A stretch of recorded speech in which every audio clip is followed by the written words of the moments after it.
net job loss in September, which was fueled in large measure by the end of temporary census jobs and by layoffs in state and local governments.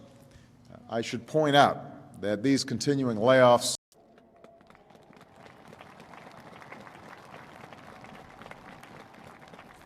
our brave men and women in uniform, tempered by the flames of battle, are unmatched in skill and courage. You've been tempered by some very difficult times around the globe. But they are also debates tempered by a recognition that we're all in this together, and that when hardship strikes, and it could strike any of us at any moment, we're there for one another.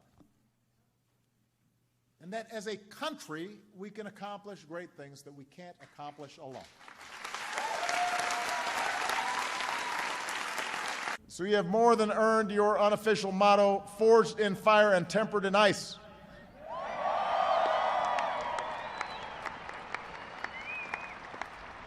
Which is a great motto, although it does sound like something out of Game of Thrones.